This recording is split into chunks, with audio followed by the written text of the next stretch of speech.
Bonjour, dans quelques mois, Aliansi fêtera ses 10 ans d'observation et de décryptage de l'impact du numérique sur nos organisations et sur la société.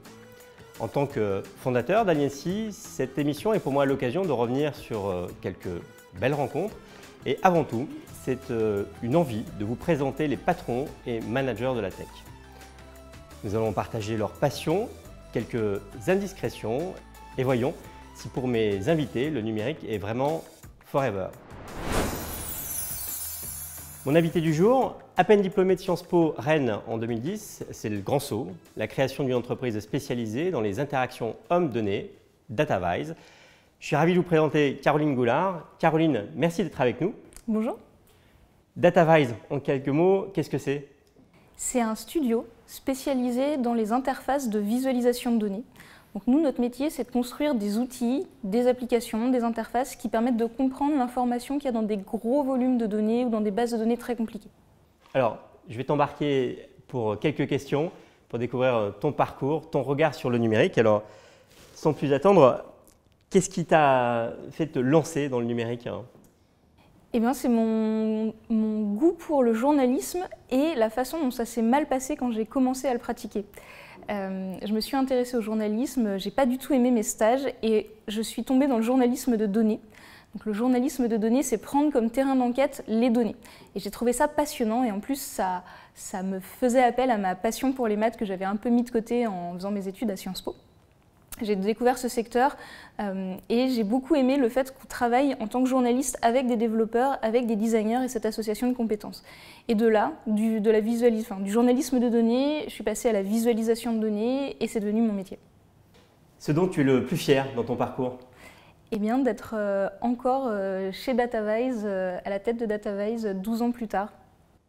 Alors quand même, ce déclencheur, un entrepreneur, c'est effectivement une prise de risque, surtout en sortant des études. Qu'est-ce qui t'a poussé à te lancer? Pas du tout une prise de risque. Moi, je sortais d'un diplôme à Sciences Po. Derrière, j'avais une année d'études à HEC, donc mon avenir n'était pas vraiment compromis. Je pouvais me permettre de perdre une année si ça se passait mal.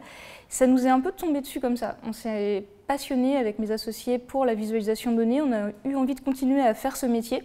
Ça n'existait pas vraiment à l'époque, il y a 12 ans. Et puis, des premiers clients sont arrivés, ont découvert nos travaux, ont voulu qu'on travaille avec nous. Et puis, on a monté la structure comme ça pour pouvoir continuer à faire de la visualisation de données. On n'avait pas du tout en tête de monter une boîte. Ça nous est un peu tombé dessus comme ça.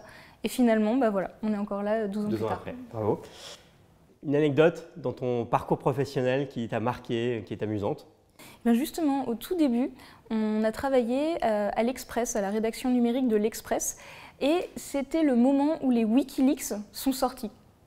C'était très amusant d'être dans la rédaction avec mes associés à l'époque qui avaient un profil de développeur. On détonnait un petit peu dans cette rédaction très un peu officielle de journalistes avec des cartes de presse. Et puis le jour où les Wikileaks sont sortis, c'était un matin, c'était tombé dans la nuit, tout le monde parlait que de ça. Ce fameux fichier qui contenait plein d'infos sur la guerre. Et impossible pour les journalistes d'ouvrir ce fichier. Ils arrivaient à le récupérer sur les réseaux internet. Impossible de l'ouvrir, ça ne s'ouvrait pas sur Excel. Et là, c'était la panique. Un scoop, une information d'échelle internationale. Au bout des doigts, mais inexploitable. On ne peut pas l'ouvrir. Et nous, on était là à ce moment-là avec la capacité d'ouvrir une base de données et de monter une base de données pour ouvrir ces Wikileaks. Alors, Karine, plutôt en retard ou en avance? Plutôt pile à l'heure. Pile à l'heure. Je suis très perfectionniste, donc jusqu'au dernier moment, je vais chercher à toujours faire un peu plus de choses. Et du coup, j'arrive toujours tout juste pour les rendez-vous, après être partie en trombe parce que j'étais en train de finir un truc qui me tenait à cœur. Je propose qu'on passe à ta vision, à ton regard sur le numérique. Qu'est-ce qui t'a marqué sur ces 10 années écoulées? Premier événement, la disparition de Flash, l'évolution des navigateurs web. Ça a l'air très technique comme ça, mais ça a des grosses implications dans notre métier, la visualisation de données. Parce que ça veut dire qu'avec la fin de Flash, l'arrivée du HTML5, c'était un changement complet de technologie et c'est ce changement de technologie des navigateurs web qui a permis de faire de la visualisation de données dans le navigateur, avec des navigateurs de plus en plus performants dans lesquels on peut visualiser des choses, représenter des choses très visuelles, avec des animations, avec beaucoup de données derrière. Et c'est que du coup, ça a fait passer la visualisation de données d'une discipline qui était réservée à des experts, à des artistes, à des chercheurs, à une discipline, parce qu'il fallait installer un logiciel, à une discipline qui était accessible à tout le monde dans le navigateur pour le grand public. Donc c'est ce qui a fait changer de dimension notre métier. Deuxième événement marquant, l'open data, le Raw Data Now de Tim Berners-Lee, la campagne pour l'Open Data du Guardian, cette idée que les données, il y a un enjeu, au-delà d'être un enjeu technique, au-delà d'être un enjeu économique pour les entreprises, il y a un enjeu citoyen, il y a un enjeu d'accès libre à l'information, et ça a donné beaucoup de sens à notre métier. Et puis, troisième événement marquant, l'intelligence artificielle et ses différentes applications dans le secteur de l'information, dans le secteur des données, parce qu'on s'est quand même posé la question, est-ce que ça allait rendre inutile la visualisation de données? Plus besoin d'interface pour comprendre les données, on a des algorithmes qui interprètent ces données et les déclinent en action directement pour nous. Et en fait, ce n'est pas vraiment ça qui s'est passé, ça a permis de rendre beaucoup plus utiles des interfaces de visualisation de données qui permettent pas forcément aux humains de faire des tâches répétitives d'analyse, mais justement de comprendre beaucoup plus facilement ce qui d'habitude est compréhensible uniquement par les machines. Une urgence climatique. Il y a beaucoup de choses avec lesquelles on peut améliorer la situation grâce au numérique. En particulier, tout ce qui concerne l'urbanisme, tout ce qui concerne la mobilité, le secteur sur lequel on travaille en ce moment, la façon dont on construit nos villes, la façon dont on pense les systèmes énergétiques, dont on pense les systèmes de transport, le numérique peut nous aider à inventer des solutions qui vont aller dans le bon sens du point de vue du climat, tout en nous amenant nous aussi à faire changer nos modes de consommation et nos modes de vie. Pour toi, 24 heures sans Internet, c'est possible? C'est possible, oui. Oui. Quand je vais grimper en montagne ou faire de la rando en montagne, ça m'arrive d'être 24 heures sans Internet. Ta personnalité qui t'inspire le plus aujourd'hui?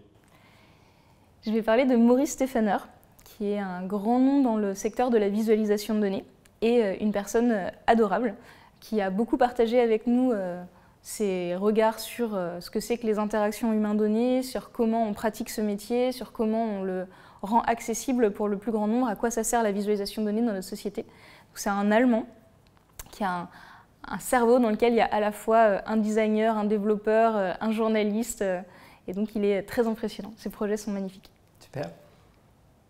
Un roman, un livre qui t'a inspiré ou un film? Un film, le film Her avec Joaquin Phoenix. C'est un film où justement il y a une intelligence artificielle qui accompagne le narrateur et elle a la voix de Scarlett Johansson. C'est un film dans lequel la technologie, elle prend une forme très très humaine. Elle prend une forme déjà d'une voix très, très chaude, très sensuelle et avec des réflexions qu'on prêterait à un humain. Et justement, ce film est particulièrement étonnant dans la façon où la technologie n'est pas traitée avec plein d'effets spéciaux, des trucs très futuristes. C'est très quotidien, c'est très intime et pourtant c'est probablement très très proche de ce qu'on va vivre avec l'intelligence artificielle dans les prochaines années. Bon, et ça fait le lien avec le métier que tu aurais voulu faire si tu n'avais pas travaillé dans le numérique? Exactement. Je pense que si je n'avais pas fait de la visualisation de données, j'aurais fait des fictions radiophoniques. Un plat préféré? Une très bonne côte de bœuf. Là, tu as trouvé ton homme parce que c'est la passion d'ici, c'est là qu'il y a toujours une côte de bœuf au frigo. En fait. Merveilleux. Alors, Caroline, on arrive à l'issue de cet entretien. Est-ce que tu veux passer un message aux équipes d'INC pour ces 10 ans qu'on fêtera au mois de décembre?